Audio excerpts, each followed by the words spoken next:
Teman-teman, kali ini kita akan belajar secara langsung di salah satu alumni beberapa tempat orang-orang yang sudah berkecimpung di kewirausahaan. Kita mau observasi sekaligus wawancara di sana seperti apa, kita bisa mengambil hikmah di sana. Oke, lanjut. Kita mau observasi dan wawancara sama wirausahawan. Oke? Siap. Sekolah sing nyenangke iki kudu ngene iki. Iya ndak? Iya. Sekolah itu harus menyenangkan. Siang-siang kalau di kelas boring. Kita jalan-jalan, kita cari beberapa wirausahawan. Kita akan mencoba bertanya-tanya. Siapa tahu nanti kita ya mendapat pelajaran yang berharga untuk hari ini. Seperti apa perilaku dan sikapnya dan karakter seperti apa yang perlu kita contoh dalam berwirausaha.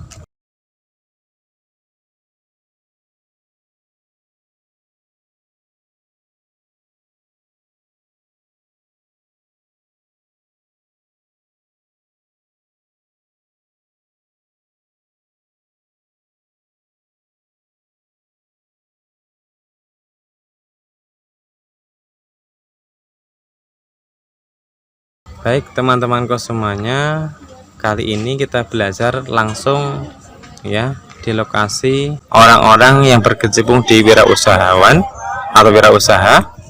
Ya, ada warung seperti ini, kemudian juga ada jasa untuk cuci motor, kemudian juga ada yang wawancara makanan ringan ya. Jadi di sini teman-teman semuanya akan belajar mengenai produk kreatif dan kewirausahaan. Teman-teman semuanya wawancara sekaligus observasi seperti apa keadaan atau mungkin perilaku-perilaku apa yang bisa diambil manfaatnya untuk pembelajaran hari ini, agar mereka juga tahu kedepannya bagaimana menjadi seorang wirausahawan yang baik, yang sukses, yang bisa mengembangkan wirausahanya sehingga bisa dikenal orang banyak dan juga menghasilkan income yang baik seperti itu. Kita ikuti kegiatan mereka. Kalau tadinya aku dasar kompleks. Apa dulu lagi?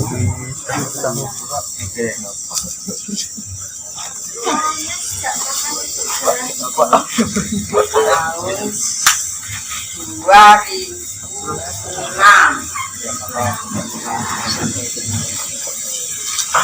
ceritanya kok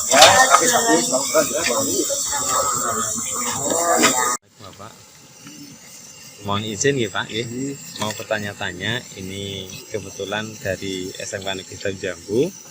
Di siang hari ini pembelajarannya tentang kewirausahaan. Jadi anak-anak kami bawa langsung ke wirausahawan yang terdekat di sini. Alhamdulillah ada Bapak Pak Mugianto berkecimpung di bidang kuliner. Pada kesempatan yang berbahagia ini, dan kami mohon izin untuk bisa berwawancara dengan panjenengan. Mudah-mudahan bisa bermanfaat bagi anak didik kami untuk bekal selanjutnya dan bisa belajar dari panjenengan. Bapak, awal mula bagaimana Pak bisa untuk berkecimpung di wirausahawan tentang pembuatan batagor itu? Awal saya sejak tahun 2001 mulai usaha jualan ini batagor. Kalau awalnya Bapak mungkin bekerja apa Pak sebelum ini? Dulunya saya perantauan. Oh, perantauan di Lampung. Di Lampung. Di pertanian Pak? Enggak, di sana di tebang tebu. Oh, oke. Dari tahun ke tahun mungkin banyak sekali asam garamnya, macam kayak ada naik turun dan sebagainya. Mungkin kendala apa yang dihadapi kemudian sampai saat ini masih survive, sampai masih jalan niku?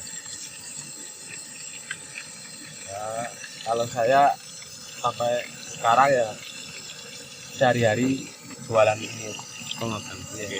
Tapi ada suka duka Pak untuk ini Pak? Ada suka dukanya bukan?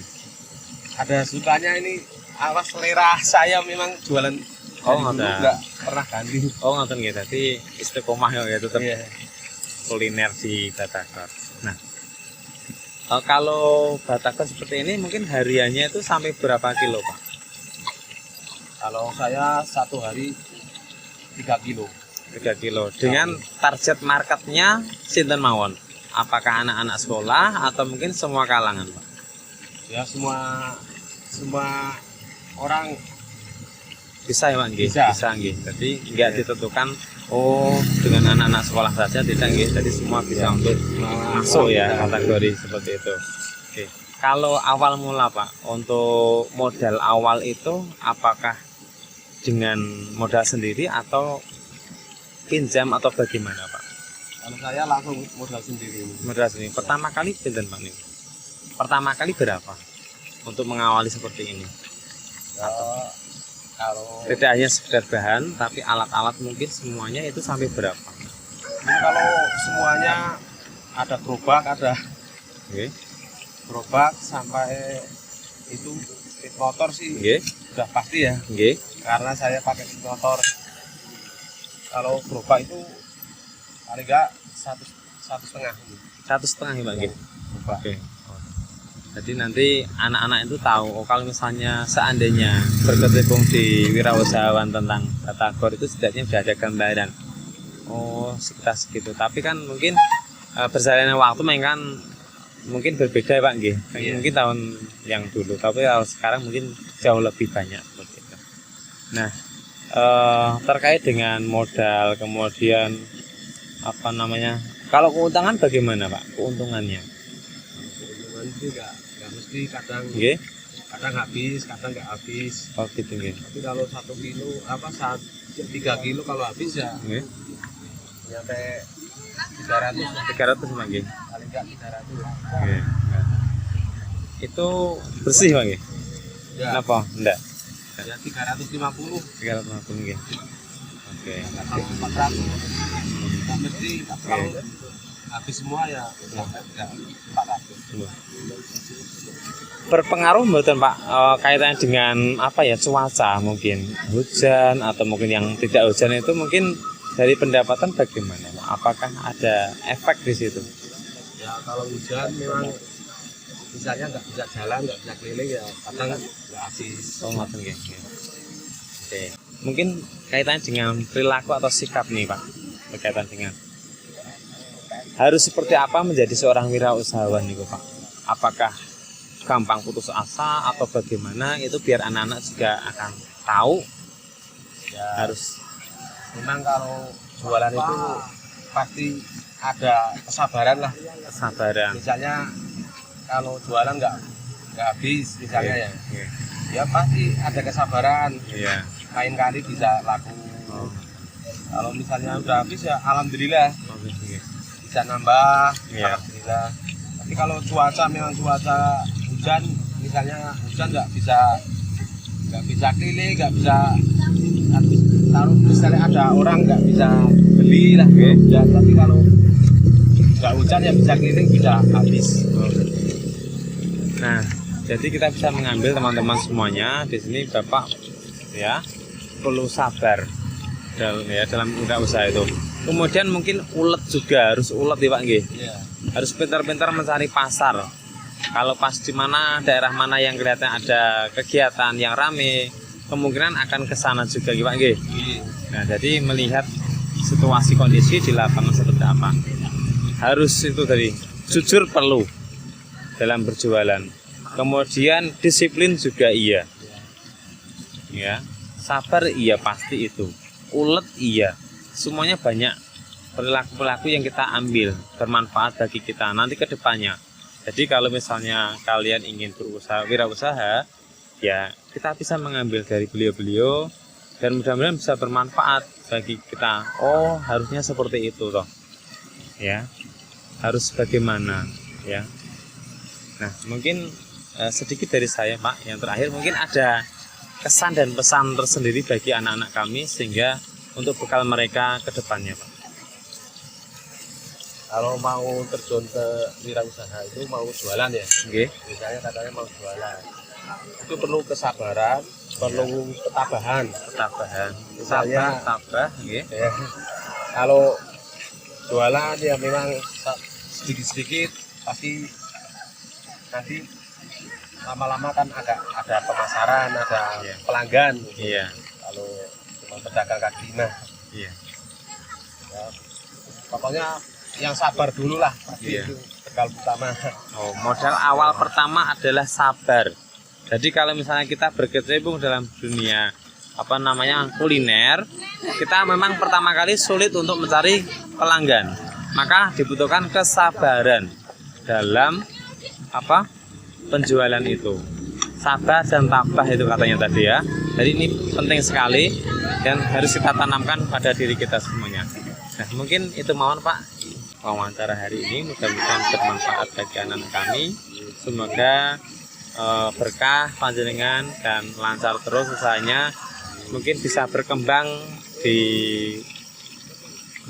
tempat-tempat yang lain, mungkin tidak hanya sekedar panjenengan saja tapi tidak ada anak buah seperti itu lagi. Mudah-mudahan, amin amin. Terima kasih Pak, matur suwun. Assalamualaikum Mas Topo, selaku owner dari jasa cuci motor dan lain sebagainya. Hari ini kita bareng-bareng dari SMK Negeri Sidoarjo Jambu ingin belajar tentang wirausaha. Nah, alhamdulillah ini diberikan kesempatan di siang hari ini untuk bertanya-tanya dengan Mas Topo selaku ownernya. Nanti seperti apa terkait dengan kok bisa berjalan sampai sekarang, kemudian banyak pelanggannya, kemudian menghasilkan income yang alhamdulillah baik, kemudian mungkin banyak sekali yang mungkin bisa untuk di-sharekan sama teman-teman semuanya hari ini. Nanti saya akan mencoba bertanya sedikit, nanti berikutnya mungkin dari teman kita ya. Sama Mbak, namanya Mbak? Afrinda. Pertama yang saya tanyakan adalah pertama kali punya ide kok buka jasa cuci sepeda motor itu gimana Mas? Awalnya itu belum kepikiran ya Pak. Iya. Dulu itu kerja di pabrik, sebuah pabrik, terus ada corona, istilahnya corona covid itu, Iya. terus ya, ikut ke PHK, terus istilahnya di Sangoni, terus nggak kerja, terus sambil mencari peluang, sambil jalan-jalan istilahnya, sambil peluang, cari inspirasi. Ya alhamdulillah ketemu ide cuci motor, jasa cuci motor. Oke. Oh, awalnya berarti itu Mas ya, dari diresign dari PT, kemudian punya ada uang pesangon, kemudian baru mencoba merintis dan mendapatkan ide yang sangat luar biasa. Dan mungkin ide itu muncul karena mungkin daerah sini memang tidak ada. Iya. Itu Pak ya? Oke.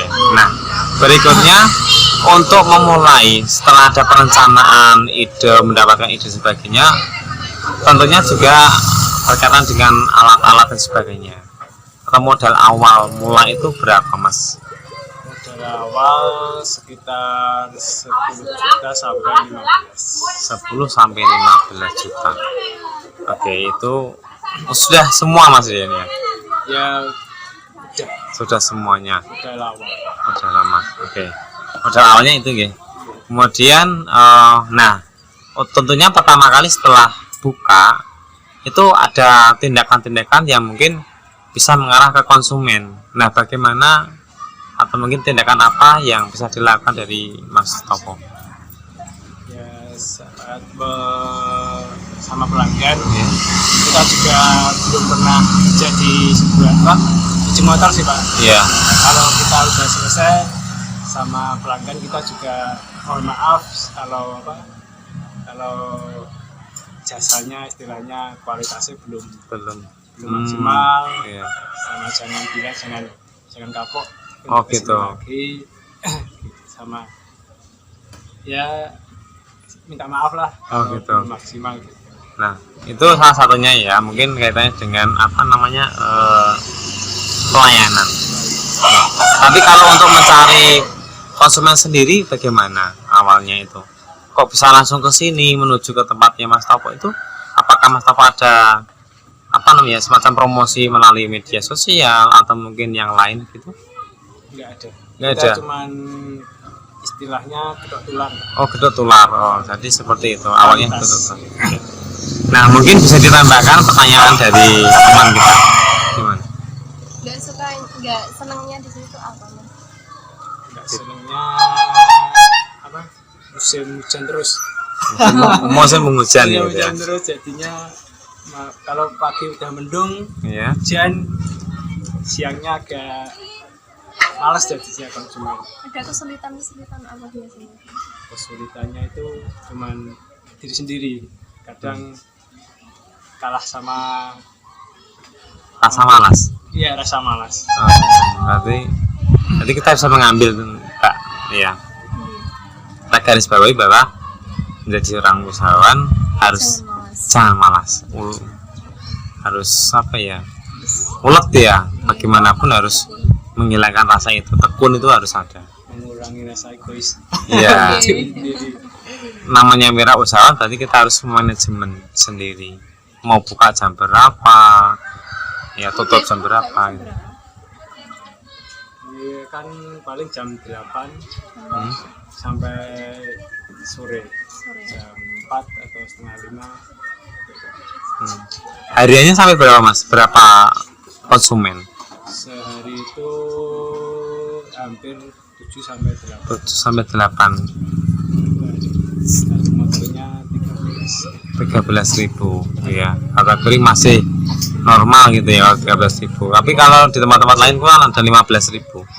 15.000, 20 itu tergantung mungkin pelayanannya ditambahkan dengan apa gitu ya, apakah menggunakan apa dan sebagainya, itu biasa gitu. Tapi kalau di daerah perkampungan 13.000 saya kira sudah ya cukup murah, standar gitu ya, masih bisa dijangkau. Ini bulanannya berapa? Bulanan ya 1 bulan Pendapatan. di rata-rata 1 sampai 1,5. Mungkin ada lagi Pak? Apa ya? Ya, kita ambil manfaatnya dari kita wawancara seperti ini yang bisa memacu kita menjadi perilaku yang harus bagaimana ketika nanti berkecimpung di wirausaha.